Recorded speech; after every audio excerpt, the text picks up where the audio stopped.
Betrayal.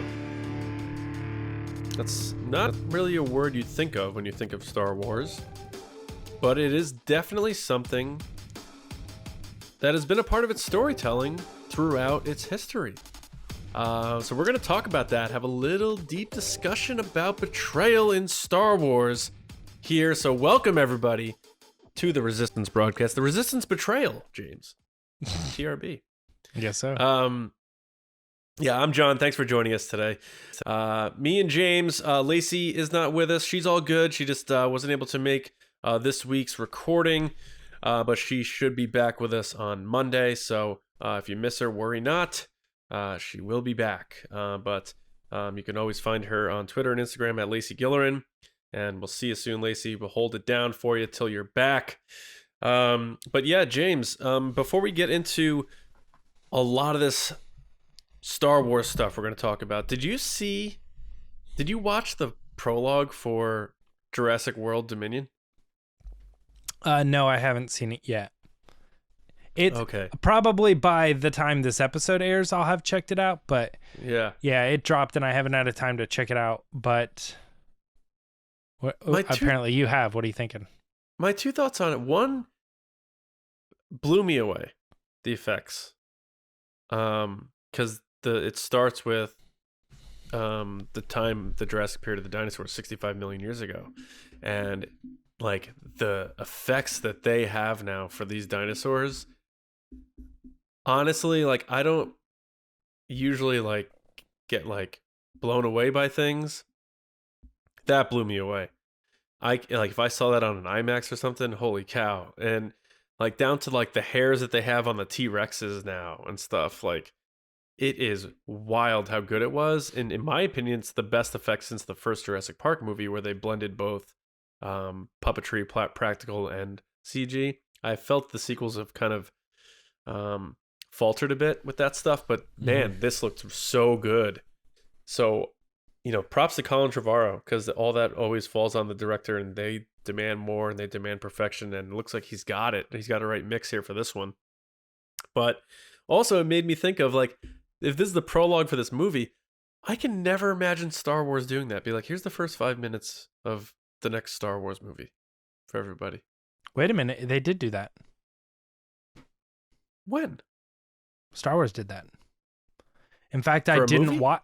Yeah, for Rise of Skywalker. I didn't watch it because I was like, I'm getting the feeling this is like... Wait a minute.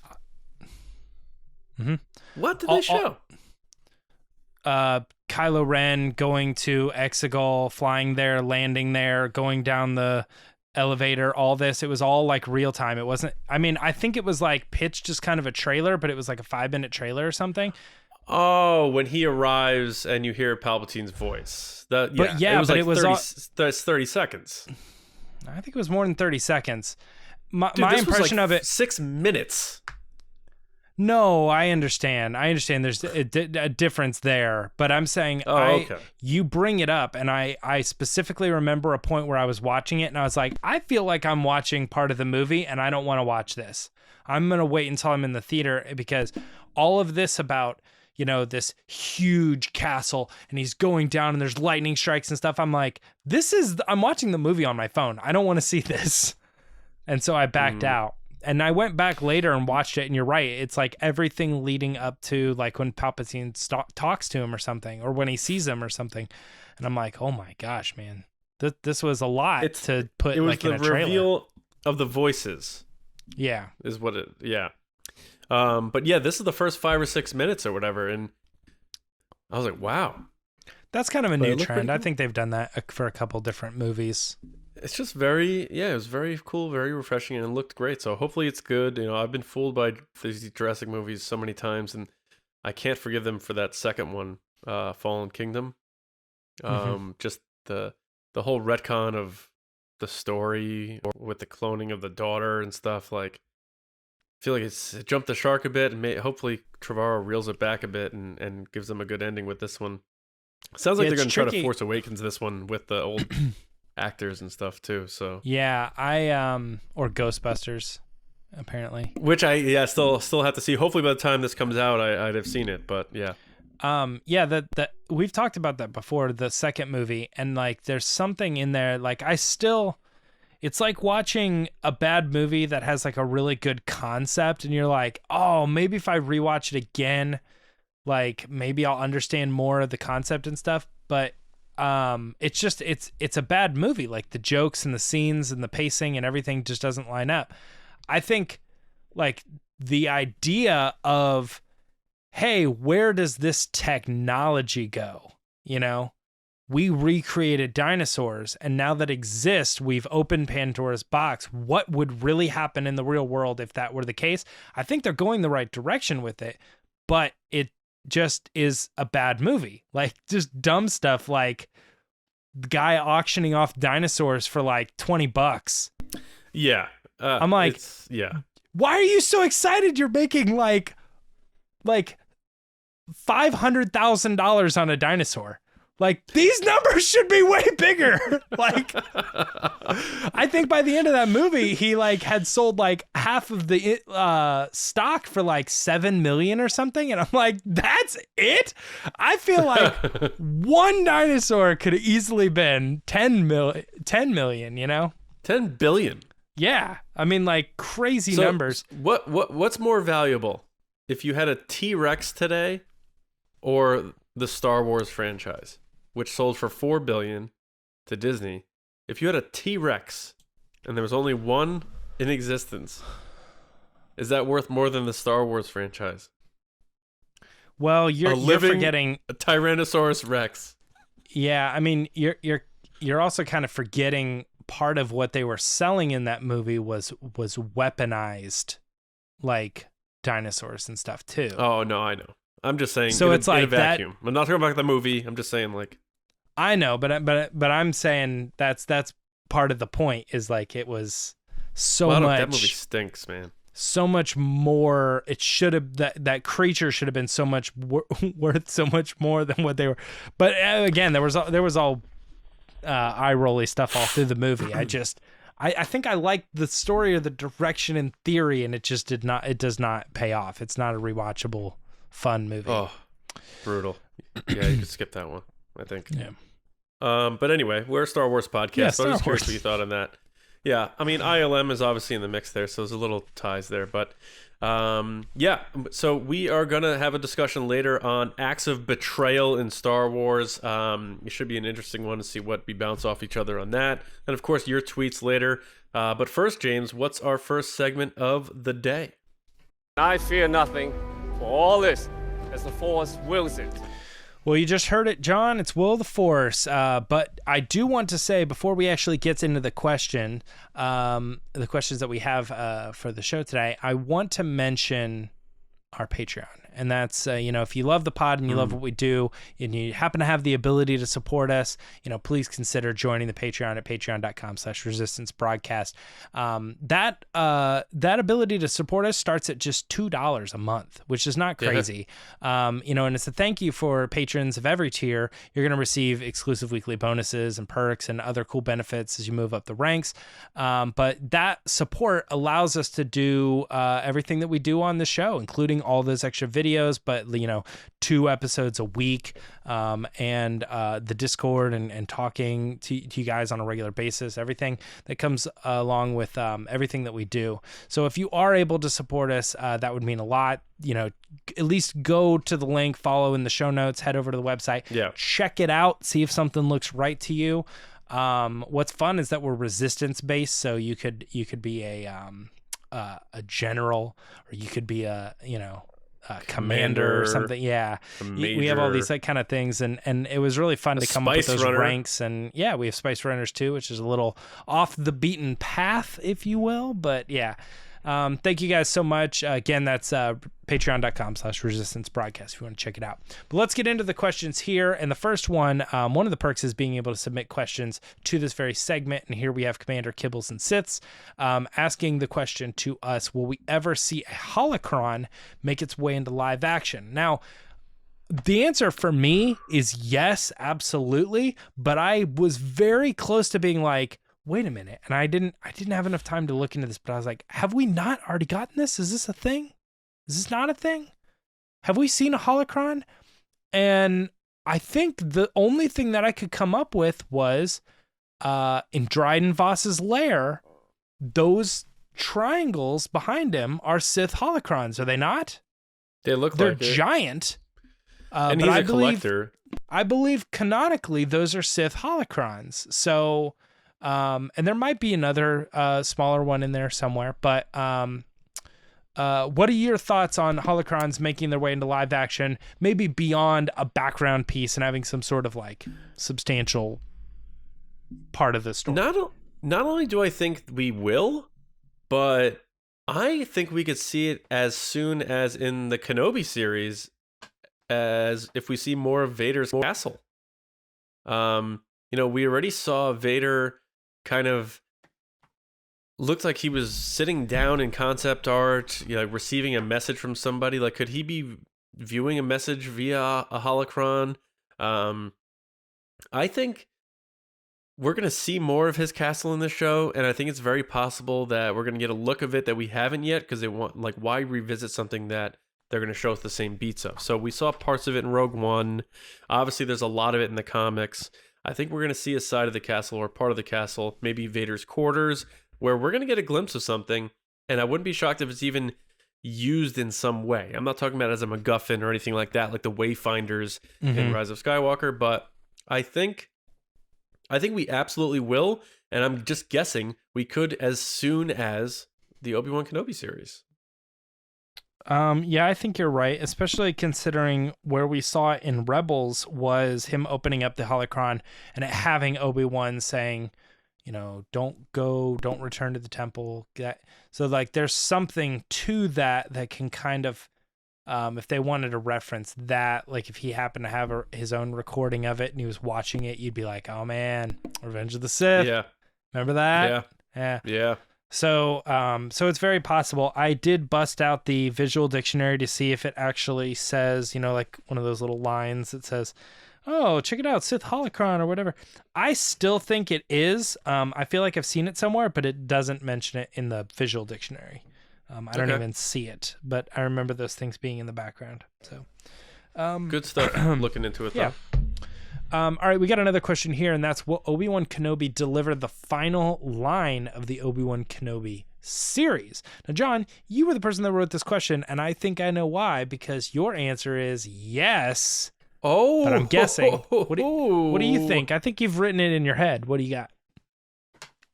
Yeah, I think so. I think that makes sense. Hello there. Goodbye there. Yeah, how dare you? I'm telling you right now, if that line is anywhere in this series, it drops a full letter grade for me. The whole series. Really? If he says hello there once in that series, if it's an A, the series gets a B from me. Wow. That's where I'm at. But no, all seriousness, though that is kind of true in my heart. I think so, and this is just my hope or speculation. I think it would be really cool if, knowing that this is a limited series, that they sort of do an epilogue. I like epilogues. I like tying things up in that way, where we get some sort of a CG version of Alec Guinness's Obi-Wan, so that we can nicely, cohesively blend the transition from Ewan McGregor's aging Obi-Wan into Alec Guinness's, and he has a final line that isn't too on the nose. It's not too referential to A New Hope or anything, but just something. I think that'd be a nice tribute to Alec Guinness. You could have Steven Stanton do the voice. He does a perfect Alec Guinness Obi-Wan.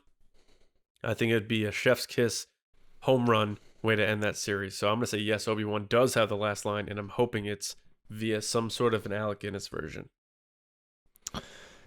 Yeah, I could see that being the case. I was trying to think if like The Mandalorian had the final line in either season 1 or season 2, and then I was like, well, it's not really the same thing because those shows intend to go on, and this was like the end of his series, his limited series.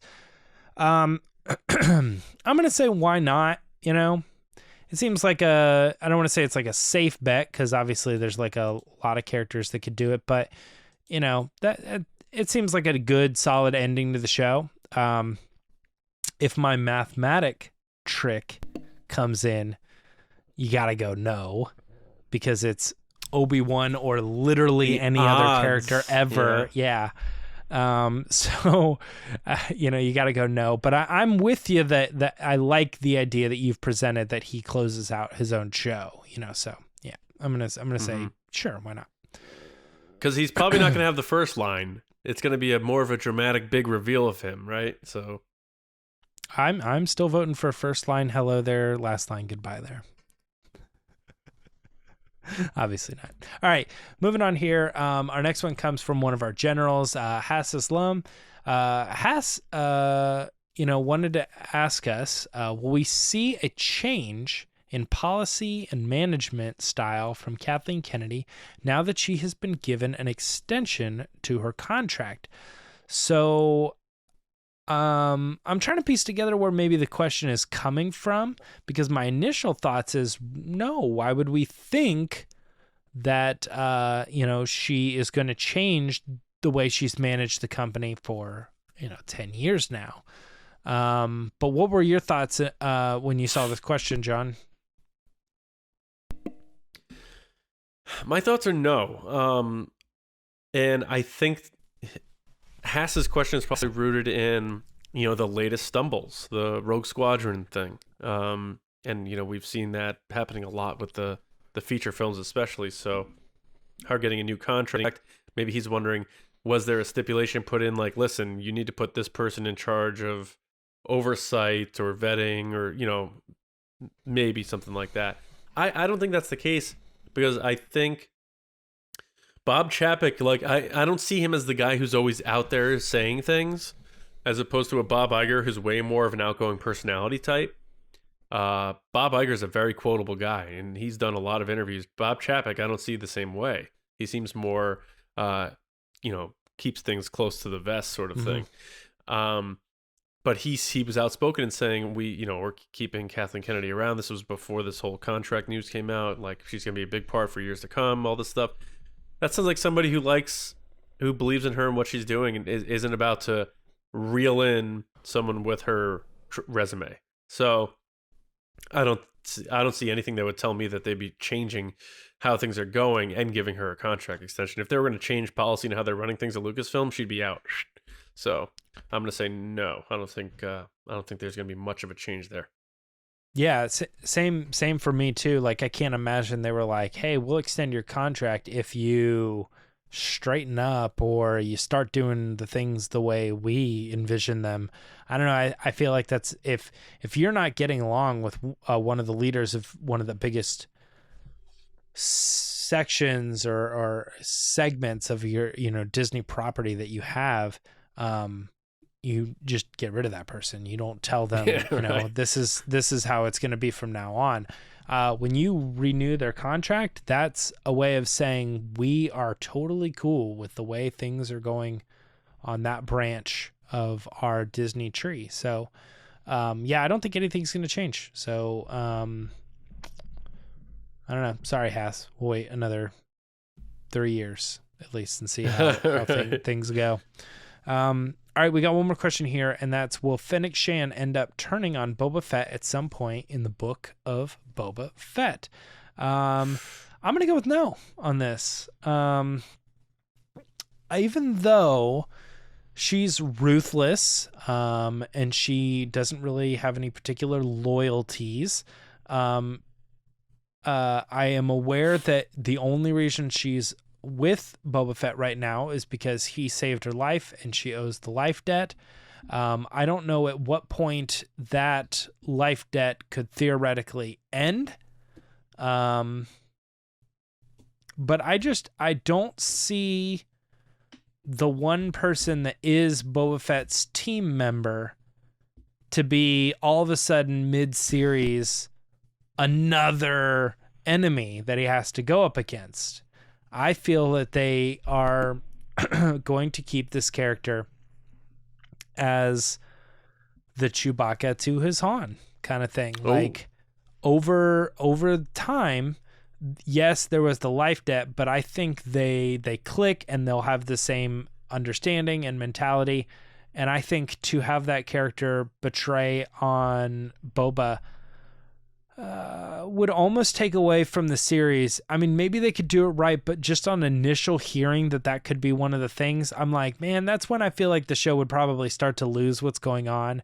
That's when like you kill off characters, and then when the show starts to tank, you bring him back to life, right? Or that was my twin or something. You know, it seems like when you're flipping character motivations and things like that just for the sake of shaking things up in the series, I just have so much more faith that they've got a straight story, you know, for those eight episodes, and it doesn't involve a big plot twist in the middle where she gets somehow released of her life debt duties, and all of a sudden every trailer that we've seen where she's clearly on his side and they're working together being a big flip or reveal in the show. But I feel that the fact that you've brought up betrayal is the theme for this week, you might be headed down this path. What are your thoughts on Fennec Shand flipping? You're probably right, but for the sake of the fact that we agreed on the first three, I'm gonna take the other end on this one and say, go ahead. She will, and I'll just create the argument that Boba Fett is best as a lone wolf. He's the coolest when he's a lone wolf. And if she's not betraying him, maybe he betrays her. But the question was, will Fennec Shand end up turning on Boba Fett? I'll say, you know what? Why not? You know, give Boba Fett a reason to unleash the beast or something. You know what I'm saying? So I think that'd be interesting and maybe something people aren't expecting. And maybe if she turns on Boba Fett and they go separate ways, you can use her character in a different way where she's not holden to whatever he does going forward in this little mini universe in Star Wars, because it seems like Ming-Na Wen is very interested in being around. She's all about the fans, all about doing the tours, the press tours, the interviews and stuff. She seems really to love doing this, so I assume they're not done with her character just yet. So we'll see how far Boba Fett goes and how far she goes, but I think maybe splitting them up might benefit both characters. So I think it'd be a cool thing to throw in there, and like I said, I personally think Boba Fett works best using the Slave One as a one-seater and going solo and doing his thing. So we'll see, but you're probably right. I just wanted to throw a different angle in there for the sake of respecting Will of the Force. Willem Dafoe, right? He's back, baby. All right, well, I say that's a good segue into the discussion, so let's go ahead and close the door on Will of the Force this week. And John, let's talk a little bit about acts of betrayal in Star Wars. Yes, this week's discussion, you said it, James, acts of betrayal in Star Wars. Obi-Wan once thought as you do. So, dating back to Bill Shakespeare and long before him, betrayal has been a big part of dramatic storytelling. Those little Chris Farley reference there. I thought it was an LFO reference. LFO? Billy Shakespeare wrote a bunch of sonnets. Jeez. Worst song that's ever existed. Weird boy band deep cut. Yeah, go ahead. Well, I think of that every time somebody says Billy Shakespeare. I think of what's the Chris Farley motivational speaker? Matt, whatever his name is. Oh yeah. Matt Foley. My ears aren't too good. Is that Bill Shakespeare over there? Yeah, so anyway. It's been going on for a long time. Betrayal is a big part of storytelling. It changes the course of a story while also shaping and evolving characters on both sides, the betrayer and the betrayed. Betrayal is no stranger to Star Wars, from the rebellion itself to more personal examples like Vader destroying the Emperor.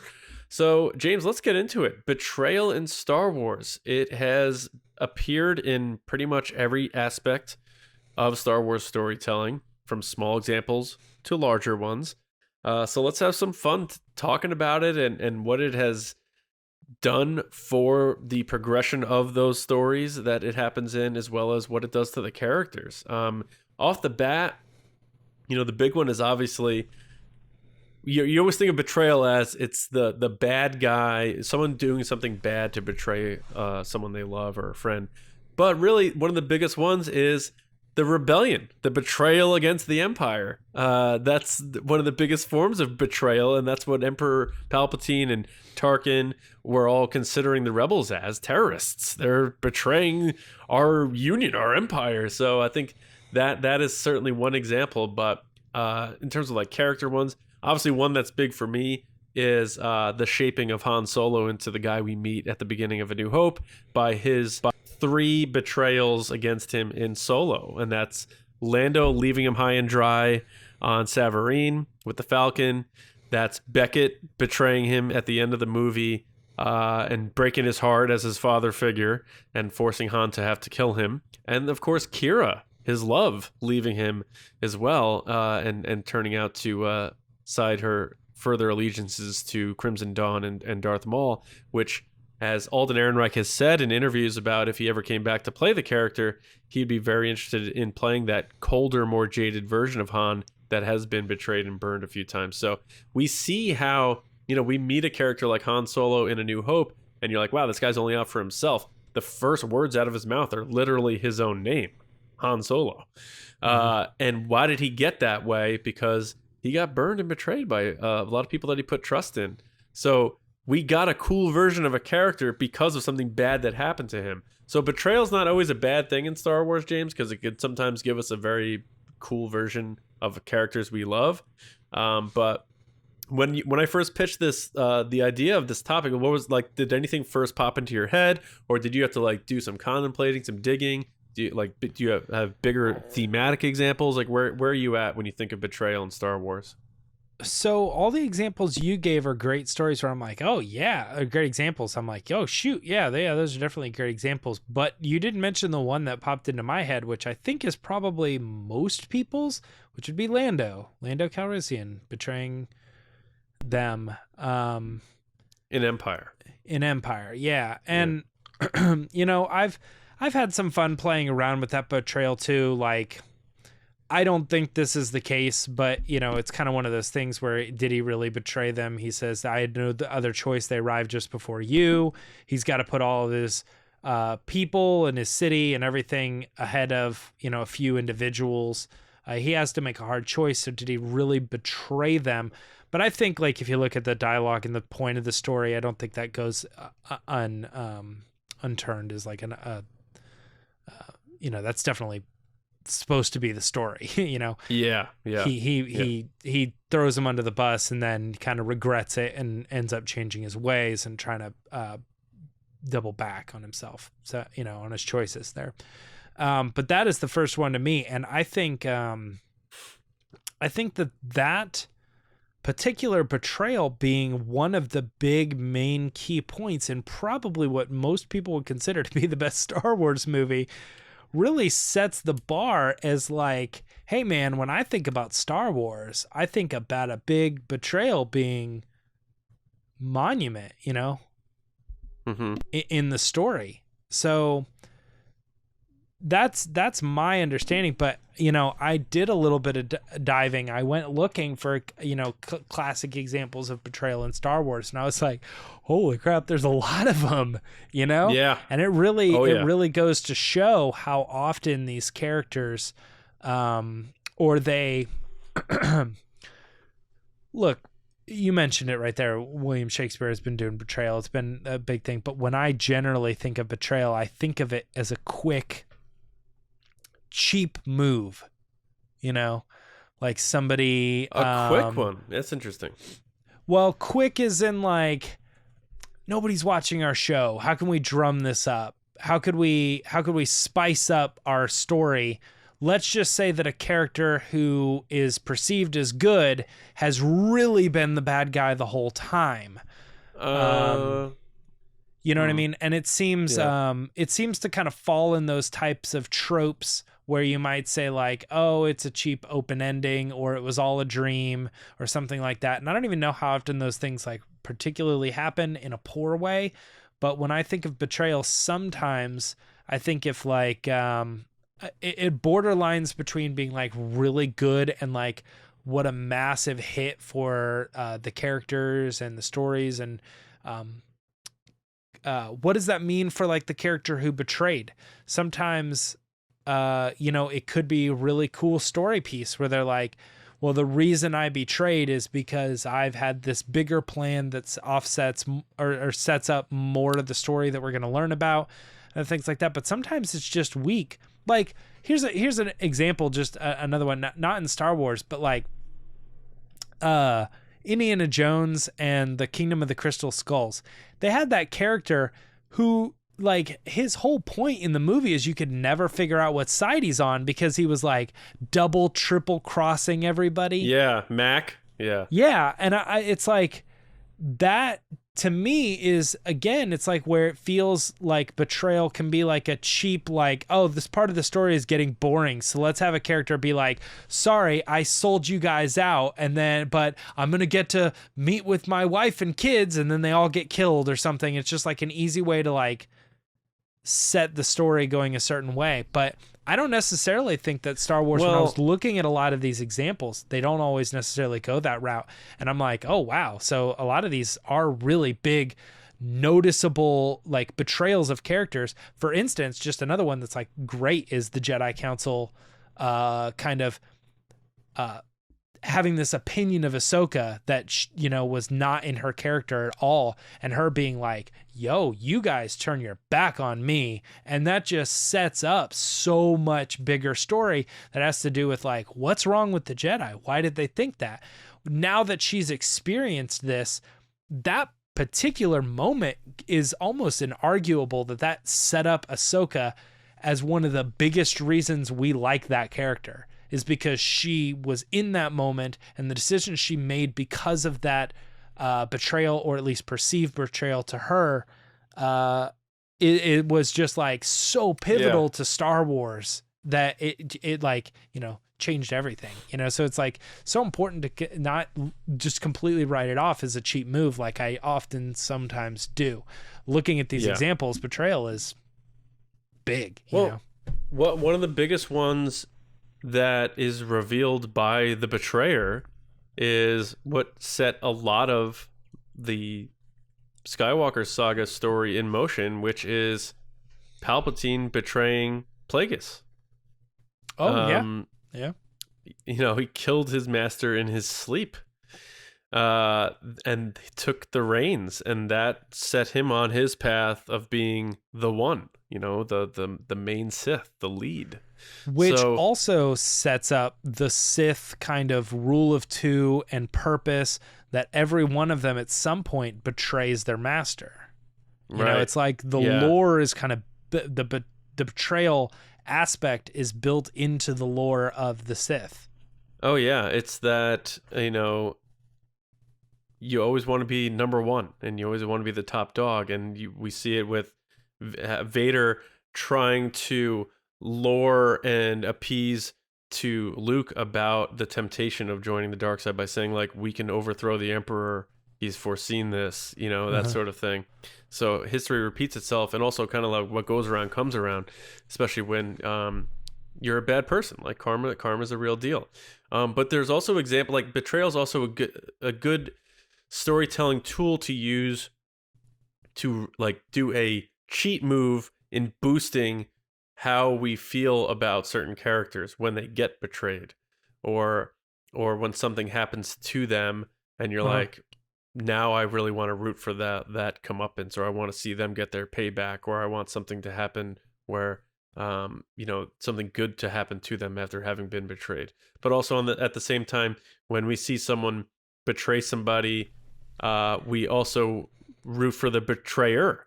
Like, for example, Kylo Ren killing Snoke, a really big moment in, again, a second chapter. Like you said, there's a big betrayal in Empire Strikes Back. In The Last Jedi, that's a massive betrayal. Maybe you don't see that coming going into the movie, but for some people, but in that scene, it's kind of happening because it's very slow. The lightsaber's turning. Rian Johnson was being slightly deliberate about it, but knowing that he betrayed his master there is similar to that Palpatine betrayal we're seeing it happen in real time, and you're almost sort of in that moment rooting for Kylo Ren because you're like, wait, he's teaming up with her? Is he abandoning the dark side here? And then he quite literally betrays the audience by saying like, no, I'm still evil.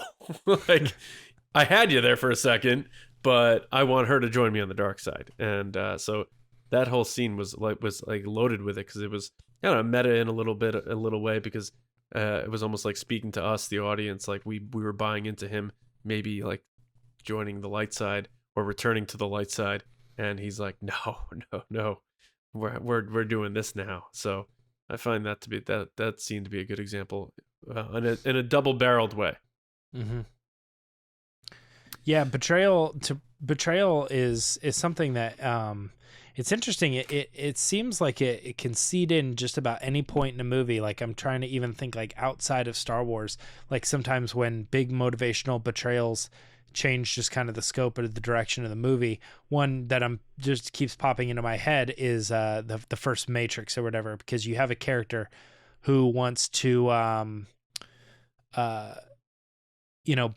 he's the sellout, like I'm willing to sell out said people, the kind of Judas character, for my Cypher. gold or my silver, yeah, exactly, for whatever purpose I have, and it sets the story down a different path, and that's an easy thing to write in as like a tool for how do we get our characters into trouble. They're smart people, but how do we get our characters into trouble? Well, let's introduce a character that could be like, I don't know, the gunman or something, and they're there and they're helping out for part of it, but then we get him into trouble because that's the person who like sells them out, or I think DJ would be a good example of that, like just in Star Wars. Like, it's almost like, what was the purpose of DJ? Well, we ultimately, when we're writing the story, we need our heroes to get caught. And they're not dumb, so they're not going to get caught. So what they need to do is they need to put their faith in a character who they then trust, and that character will sell them out, and that's how we'll get them caught, kind of thing. It almost feels like DJ's purpose is only to lead your hero characters to that point of devastation where their mission failed, because they were sold out. Yeah, it's that. That's a good point, and that's like DJ's not a major character, but he's a plot character. Yeah, he's a plot character, and you feel like by him doing what he did, it helped impact both the characters of Rose and Finn, especially Finn. Sure. Yeah, between understanding like, maybe to you none of this, it's all the same on either side, but I feel like that type of move and what situation Finn was in at the time, facing execution and still kind of teetering on the idea of running away, only worrying about Rey, not worrying about the rebellion against the First Order. It helped fortify him believing like, no, I am on the right side here. So I agree. Like, even smaller characters doing a betrayal, and maybe they're not, a character you're going to remember for forever, has a big impact on a character you are going to remember forever. So I think that is a good example that you bring up there too, because they don't always have to be home run betrayals. You know what I mean? Like we're talking about the big ones, like Palpatine, Plagueis, Kylo Ren, Snoke, Vader killing Palpatine, obviously a big one in Return of the Jedi. That a massive form of betrayal. So there are a lot of varying examples. There's even smaller ones, but also ones that we don't see on screen. Like, look at Count Dooku, betraying what he had believed in and turning to the dark side. And that's what I was gonna say. Is maybe our next category or our next understanding approach to this discussion would be the Jedi who turned to the dark side, essentially betraying the people that they were close to, the people that they quote unquote loved, or the ideology that they were currently with. In the case of Count Dooku, as you were mentioning, he was a little bit more like, No, I don't. I'm not digging what is happening here. It wasn't about like him feeling personally betrayed by the Order or anything along those lines. I think he just at some point was like, "This is what I want to be," and I'm going to do this. But then, as the Jedi look at it, is they're like, "Man, we've only ever had like 20 of these people leave us." And we consider that to be like a no turning back, like betrayal of his character, Yeah, and it's I don't know. There's so many different examples.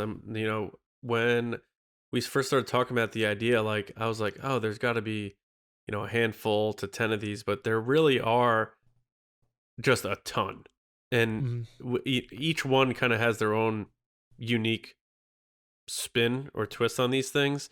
Like, would you consider, this is a tough one, like would you consider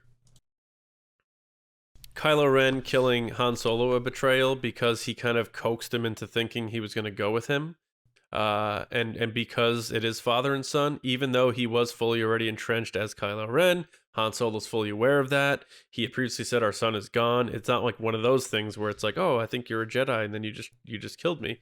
It's more of like he lured him in a way, saying like, can you help me? And he's like, yeah, and then he kills him. To me, because of that and how he did it, I would consider it that. My gut on that would be that Kylo Ren betrayed his family years ago, and him killing Han are still the ramifications of that betrayal. So I don't think that's the moment that it happened, but I think the character said, I'm done with my family. They mean nothing to me. I'm out. If they come up to me and they try to save me or whatever, I'll kill them. I don't even care. And to get to that moment where he has to make those decisions, those are still ramifications of his choice to betray his allegiance to everything he had known before then, to his uncle, to his father, to the light side in general, and follow his new teacher, Yeah, and that's true, because he kills Han Solo, and it damages him. It hurts him in a way that he didn't expect, because he feels Leia's pain. Yeah, he got a hole in him. So yeah. Oh, you're talking about Kylo Ren. I got you. Yeah. So he feels Leia's pain through the Force. He senses her hurt, and it damages him. And as Snoke says, it like the deed like split him or whatever. And then at the same time, he kills Snoke, his other father figure, and that almost like empowers him. So like those two different levels of betrayal like had different effects on him as a character. But then there's other types of betrayal, like betraying your creed and stuff, that can lead to good things, like the Mandalorian betraying the code of the bounty hunter by going back and getting personally vested in his bounty with the child. He was betraying everything he was supposed to do. He was betraying his code, his job, all of that, because he fell in love with this kid. And that is a level of betrayal to but that. Also not betraying, being loyal at the same time. He's being loyal to the child. But he didn't owe the kid anything at that time. No, I know, but the point is like sometimes that what I'm trying to make there is that sometimes that with betrayal of one thing, what you're actively doing is making a choice to be loyal to another. Yeah. Yeah. And I think when we think of the word betrayal, we always think of negative, because it's just the connotation of the word. But you look at examples like Din Djarin and betraying the bounty hunter's code and the guild, and how that led to a good thing because he saved the kid. And his relationship with the kid, I think, helped him as a person as well. And then you also look at like Finn betraying the First Order and abandoning them. And that is a microcosm of the rebellion, like a small example, a funneled, filtered down example to one individual of what the rebellion is, which is going against this whole entity. And he betrayed his post. He betrayed his allegiance from that, which is all he knew his whole life, because the Force awakened in him too, or what have you. So that's another thing. What role does the Force have in these decisions people make? Because now we're getting into the religion of Star Wars. Yeah. So like so me bringing up what I just said a minute ago about sometimes the betrayal is also the loyalty of something else. It started making me think like, okay, so your best friend your whole life, right? He's like, hey man, can you keep a secret? And you're like, yeah, of course, man. You're my best friend. Of course, I'm not going to tell anybody. And they're like, I killed someone the other night, and you're like, whoa, it's like, what the heck? So if you turn that person in, you know what I mean? Like, you're betraying your friendship. You're betraying your friend. Your trust in, with that person. But it's like, it's so crazy because you're like, but I'm loyal to my morals. I'm loyal to the law. I'm loyal to what I believe is right. There's all these other things where sometimes that can be looked at as I don't think there's any way around it. That's the word. You're betraying your friend and their trust, and you're but it's like, but I'm totally doing it for the right reasons. Why is it being associated with a negative thing here? And in a lot of ways, like, I don't know. I've obviously never been like in a gang or anything like that, but sometimes that stuff is even seemed as positive. Like when you keep the secrets, no matter how dark they are, that camaraderie or that brotherhood or whatever it is, I don't know, sometimes still gets this positive light. That's the kind of ethics we want to teach people, to be loyal and to be true, and your friends are your friends and you got their back no matter what and stuff. It's like there's some weird, crazy lines when it gets into what is considered betrayal and what is considered loyalty and how those things are considered right and wrong. But I think like in the context of a story, like somebody is telling this story, there's a reason we're getting this story out of Star Wars. I think generally what you were saying was when it comes to some of the decisions, those, when they're told in the light of like, he's betraying the Mandalorian creed or the bounty creed or whatever, it's being told from a light side perspective. Like, oh, he's making the right choice to be someone who's standing up for this child and kind of thing. And that's the light side coming out. But again, I know many bounty hunters that would be like, that guy sucks now. Yeah. Like what a terrible decision to I'm not trusting him potentially with a job. Get himself killed and kicked out, and everything that he's worked for is just gone. It's just like it is painted like a negative thing because he did in fact betray that order. So it's a fascinating thing. I mean, you are talking about morals and ethics and other things when it comes to this too, but it's fun to pick out these examples in Star Wars and kind of expand on them from all the different angles. If you look at it from the perspective of the Force, I think that the greed of wanting to be able to use the Force in the most powerful way possible is what leads people to commit acts of betrayal on the dark side. And then the call to the from the Force is what sways people from doing bad things and betray that for the good. Yes. Yeah. And I think that's interesting. And betraying the Knights of Ren, betraying the leader of the First Sith, Order, betraying the First Order, the Empire, betraying the Emperor. Like you were saying, Din Djarin betraying his code for the sake of that kid is a smaller version of Vader betraying Palpatine for his kid. It's that just the human element of your compassion and your heart can take over, and that's something that maybe you can't vanquish from someone even as evil and dark as Darth Vader. So I find that interesting, and how the Force plays into it. Though that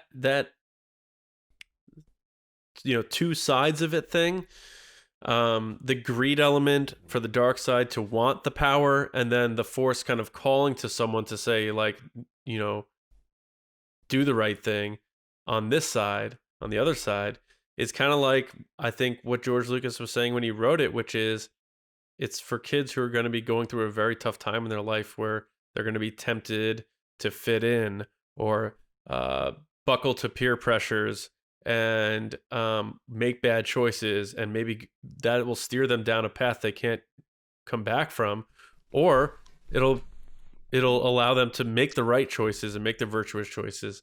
So no matter how small the betrayals are, whether it's a DJ thing that helps Finn realize a little bit more of who he is, or a bigger version, which is the rebellion against the Empire, or Vader killing Palpatine, or what have you, they all kind of fit in the same mold. And it's just a matter of whether you're doing it for selfish reasons or doing it for reasons you're not sure of, but you know it's right. Yeah. It's a good topic, man. I'm glad we're talking about it. There's a ton of examples. I mean, yeah, I feel like do we scratch the surface? I know. I'm like trying to think of other examples. Like here you have General Hux in The Rise of Skywalker betraying the First Order for selfish reasons. Selfish reasons. Yeah. So he's still a bastard. Yeah. But yeah, he's like, I will destroy everything that I worked my life for because I hate this guy so much. Like that's like one of the ultimates, because he's quite literally killing himself because of his hatred for this other guy. So that is an interesting one, even though I still have a hard time with that choice for that character in that movie, but whatever. But how about this one? This one might be a stretch. Did the Jedi, by the time of the prequel era, betray themselves? And what I mean by that is, we get to the point where Mace Windu is saying, I think it's time for us to admit that we've diminished in our abilities to use the Force.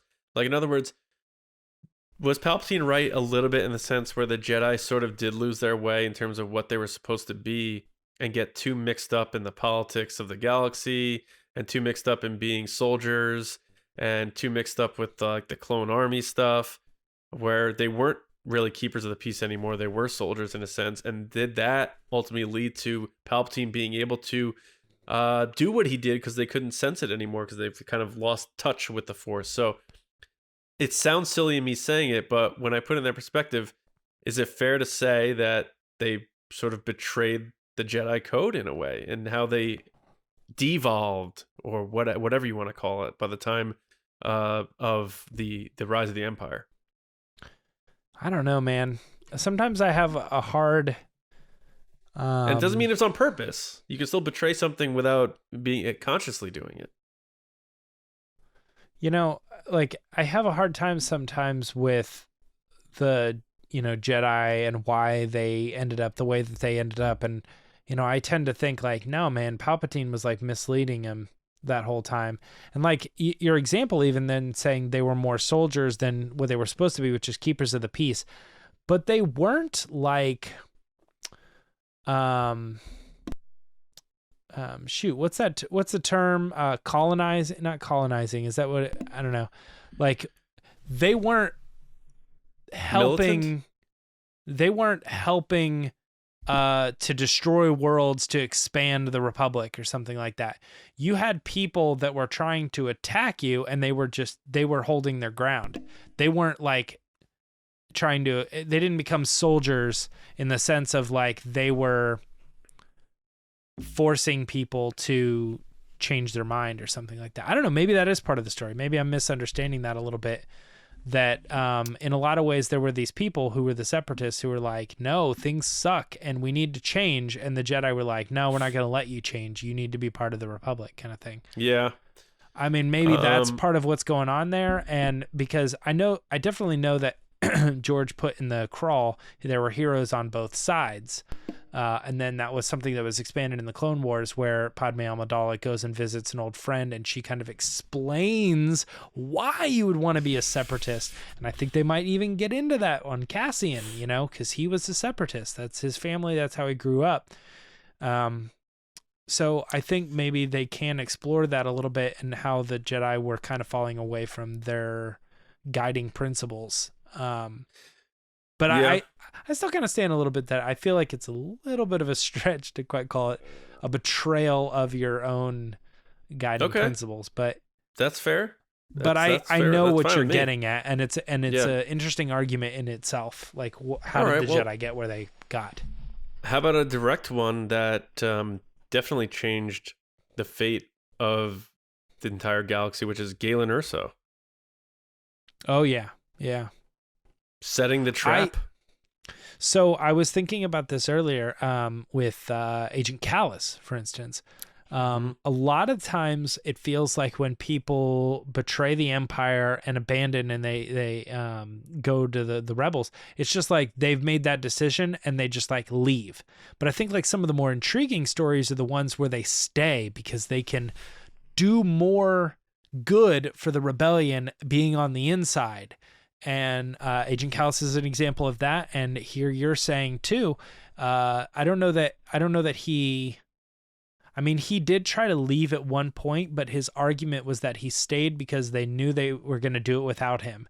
And at least from the inside, he could delay, he could stall, he could sabotage, right. From that perspective. And, it's interesting too, because, Krennic would say he's betraying the Empire easily, but like I said before, Galen is only loyal to one thing. He's loyal to the safety of his family and the right thing to do. He knows he in his heart, even though he's with the Empire, he has never betrayed the spirit of what is good. Right. And he understands he understands that they're going to kill him. He doesn't hold that against Cassian, not that they ever met or had that discussion, but I don't doubt that at some point he thinks, the rebel comes through here, they're probably going to kill me because I'm very clearly a higher up Imperial scientist. Kind of accepting your sentence. And, yes. Yeah. So, and what's funny is all the while as Krennic's obsessing over that, Tarkin's betraying him by just snatching up all of his work and saying like, all right, I'm taking this over now. So you have all these like layers of that happening. I mean, we touched on it at the beginning that that's kind of the thing about the Sith, it's a legend story, but like, how do you build up a society of people where one of the main things is you're supposed to betray each other?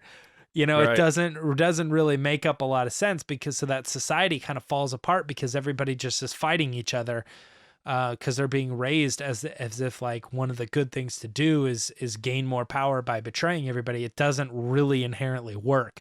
So he kind of like Bane, as far as I know, like he kind of reset the system and killed off all the Sith and said, this is the new system. I still believe that act of betrayal and power is the correct step, but it's got to be more structured than free for all and anarchy. And that story, I think, has kind of stood the test of time as a Star Wars story because it's almost like that theology works in a sick way. It kind of works, so it stood the test of time. Yeah, and I still think.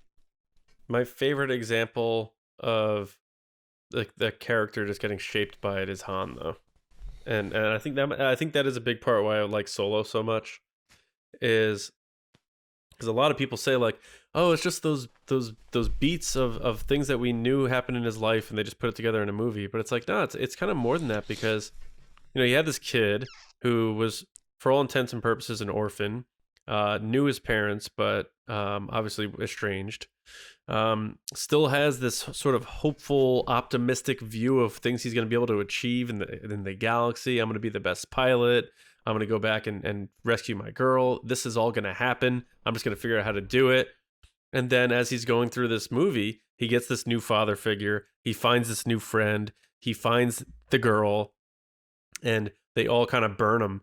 And then we get that jaded, sort of cocky, out for himself Han Solo, who, but then still in the end, he, at his core, he's still that kid from Corellia, because he does come back to help Luke when he shouldn't have, and I think that's a great arc there, where say they don't make another Star Wars movie, you kind of, and they say you had Solo and A New Hope, and that was it.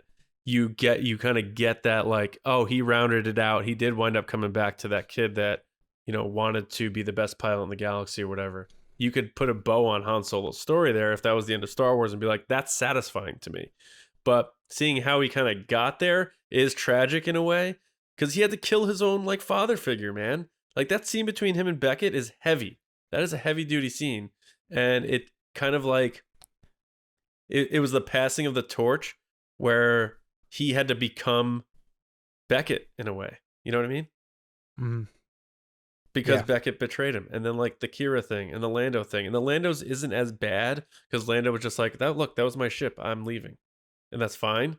But he still left him high and dry, and he pissed them off because he took everything. Yeah.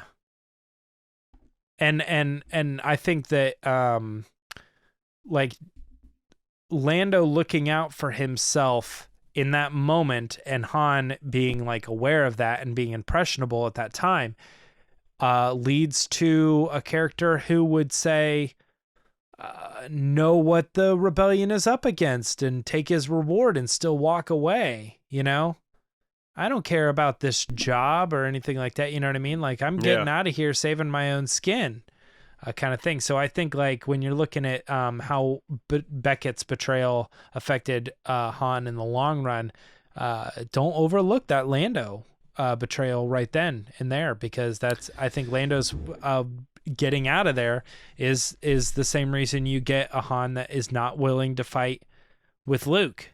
I'm out of here, man. No. She's rich. Oh, okay. Yeah.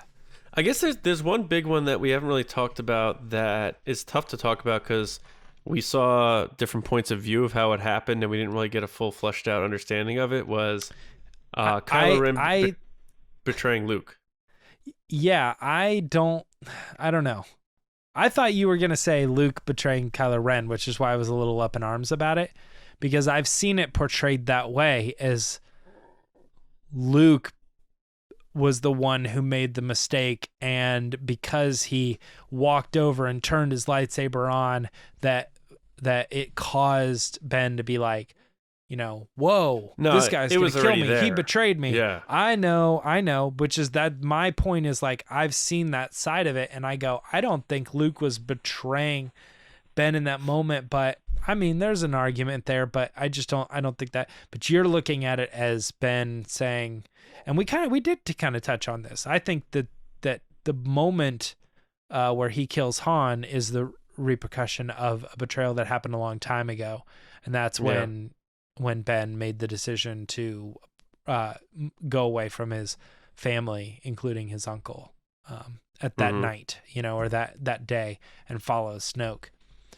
So, but yeah, I don't like it the other way so much. I like to think of it as Kylo betraying Luke and not Luke betraying Kylo. Yeah, that's a tough one, because you would have to, if you believe that in that single moment that made Ben turn, then you're not believing Luke Skywalker when he says, I sense the evil already in him and all that stuff. You're essentially saying Luke Skywalker's full of it.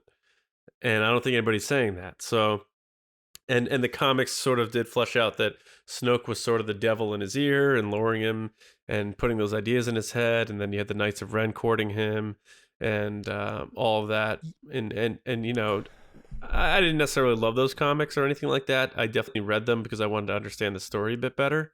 But well, I think that's why I think it's hard to say The Last Jedi isn't a good movie, because the fact that you can have those arguments and discussions over what was really going on in that moment, like I gave the Yeah. example of like your friend saying, I killed somebody. Oh, okay. Well, Luke's obviously very loyal to his nephew, Ben, but Ben is on the dark side.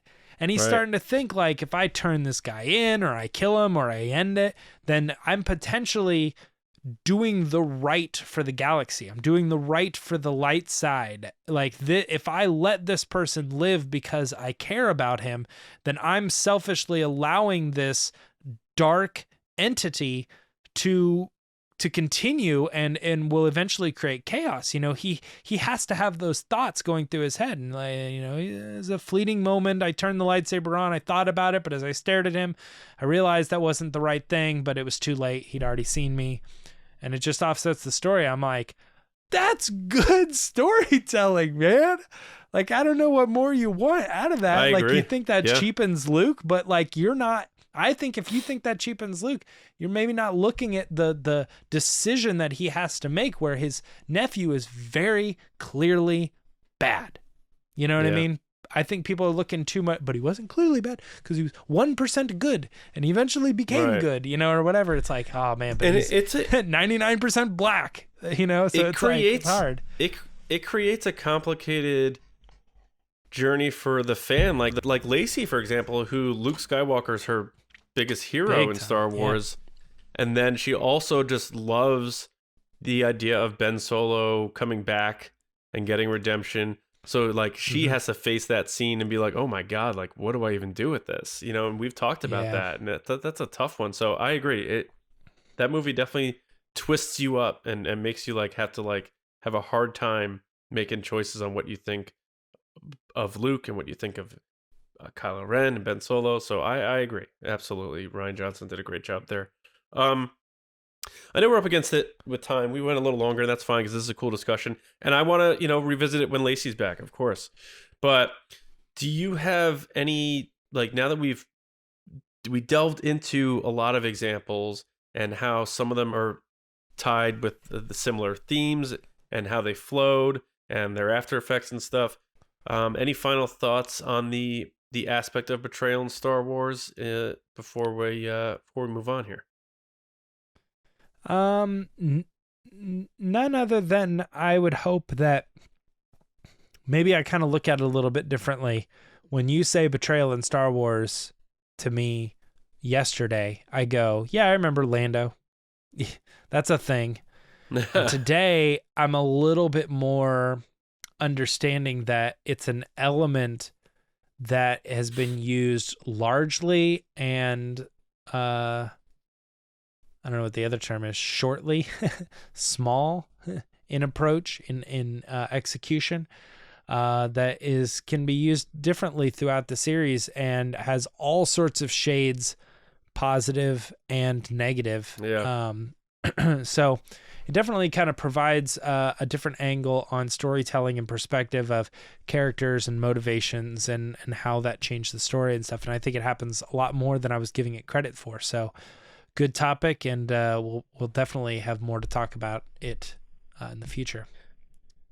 Yeah, it's just, the idea of it and how it can be used as such a vehicle to help build characters for good and for bad is a powerful tool. And I think George Lucas understood that, and everyone else who's come thereafter.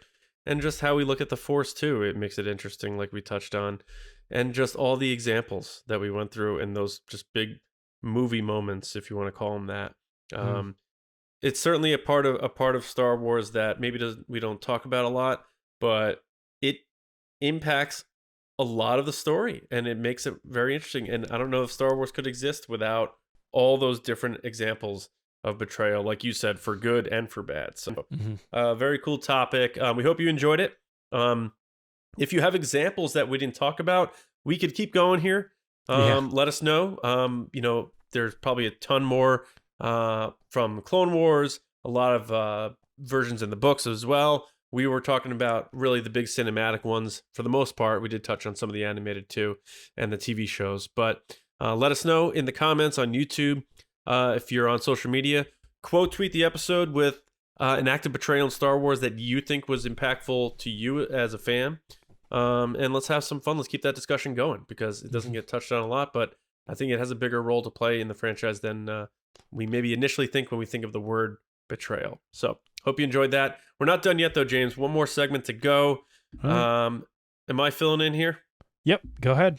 Go for it. All right. Filling in for Lacey here. It is time for Resistance Transmissions. Okay, so every week we try to put up a situation on Twitter. As how would Lacey say it? Crazy wacky situation. Situation.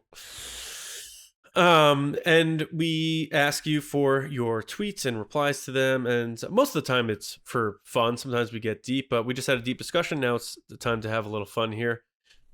We touched on this on Monday, but here we go. The situation. And maybe if James doesn't mind throwing up the image of this, possibly, if you remember. If not, that's fine. I can't. No. But a Star Wars character from any era suddenly pops into frame on the left side of that image that was released of Boba Fett, Fennec Shand, and an empty space on the left side of the image. If you don't know it yet, just Google it and check it out on social media. But we're pretty sure if you're listening, you know what image we're talking about. So pick any character and write a brief exchange between them and Boba Fett in the replies below if they had just randomly popped into frame in that empty space. So we'll see what you had to say here, and here we go. All right, the first one, James, is Kendallorian at Galactic Curator Kendall. What's going on? Hey. One of our Spice Runners on Patreon. Kendall said, the knit sweater Mon Calamari appears and says, look, I can fix your Rancor pit, but I'm going to need way more rope nets. I like it. Ben at BL Hatton 585 said, Jeans guy walks in, realizes he's on camera, and then quickly dashes back off camera. I don't doubt it. Nice little nod to one of the Carl Weathers directed episodes of The Mandalorian. Should have left him in, I think. But whatever. Next up, we have Mello. What's up, Mello? At a Gray Jedi, General Mello. Han says, Boba Fett, where? And Boba Fett again falls into the Sarlacc. Aww. That would be a so it's Han tragic Solo ending. that shows up. That's good. Yeah, Han Solo pops in. Next up, we have Jonathan Jacobs at John E. Jacobs. Rey enters. Boba Fett says, what's your name? Rey says, Rey. Rey Fett. Wow. What could you imagine if that was the end of, or that was the reveal? You know, that's the big reveal. Yeah, you're a Fett. She's like, what? Well, hey, she's a clone. Same thing. Or actually, even here at the end, this probably would have been better. So the end of the movie, she looks over and she sees Luke and Leia, and then they're like, "What's your name?" She's like, Rey Fett, and everybody's like, "What?" Even Luke's like, yeah. She's like, I just like bounty hunters. He just goes like this and then disappears. Yeah. Just like, oh my God, there's no hope. That girl. Oh God, it's over. Yeah. She gets to choose her name. Why wouldn't you go with Fett? It's easier to write on forms. All right, next up we have Liam Brazier at Liam Brazier. What's up, Liam? Way to get your handle, of course. He wrote, Sarlacc enters frame left. Boba exits frame right. Smart. Yeah. Next up we have Joey Sack at Joey Sack, getting his handle as always. What's up, Joey? He wrote, Django pops in and says, stay ahead of the competition, son. Oh, I knew it was a head joke. Boba goes, a head pun, Dad? Really? Django says, you've got clone humor. I've got dad humor. And he did it. A man shrugging emoji. Yeah. Good job, Joey. I like that one. Last but not least, we have Chris McGuffin at The Curse of Chris. What's up, Chris? He wrote, Poe Dameron pops in. Says, somehow Boba has returned. It's good. Well done. A couple of Rise of Skywalker digs there. Yeah, That's all there you good. go. Fun. Very good, everybody. Thank you so much for sending those in. That does take us towards the end of the show here, though, so we want to thank everyone for listening and watching and being a part of TRB. Make sure you subscribe on your preferred audio platform and, of course, on YouTube at youtube.com/Star Wars Newsnet videos. We just passed 7,000 subscribers. Our eye is on 7,500, and, of course, 10,000 would be great, so let people know to join us. It's free to subscribe there, and, of course, free on all the audio platforms as well. Again, like James said at the top, Patreon is huge for us for what we do now and the future, including attending events and the extra shows we want to be doing, streams, improving the quality, all that stuff. And we couldn't do it without our generals and Spice Runners. So I want to say a special thank you to our generals first, and that's Carmelo, Andrew Staley, Jeremy Myers, John Reese, Jetta Rosewater, Paul Olson, Jake Houchins, Oliver Lewis, Frank Grande, Haz Aslam, Joe Ritchie, Darth Hurricane, John Charlton, Nick Kress, Christian Morales, Brian Smith, Matt Chitty, Joey Mayfield Stewart, Nathan Shank, and Val Trichkoff. And our Spice Runners, David Probus, Neil Shaw, Double C Chris, Kendall Gelner, Ryan Wara, Dave Hornack, Micah Harrison, and Thomas Hennessy. Thank you all for all your support and all of our patrons. Yeah. Make sure you go to StarWarsNewsNet.com for all of your Star Wars news, reviews, editorials, information, and more. Brand new look to the website, better than ever. So enjoy it. Get your Star Wars news there and have some fun.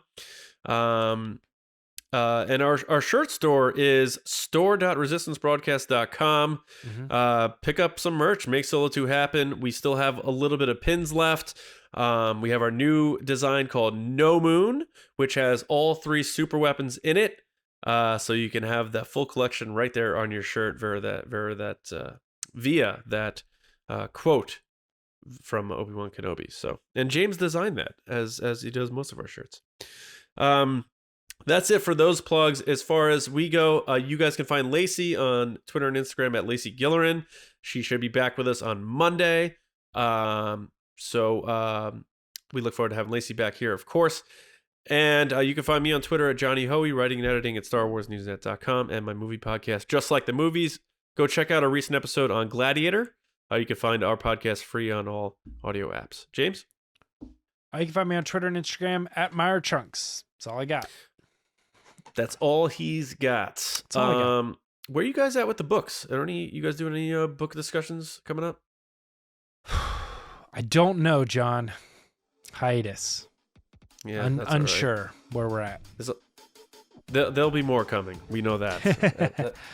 Anyway, we hope everyone has a wonderful weekend. We hope your December's off to a good start as you're starting your march to the holidays and our march to the Book of Boba Fett.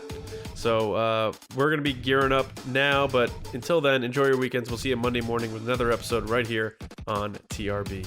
We'll see you around, kids.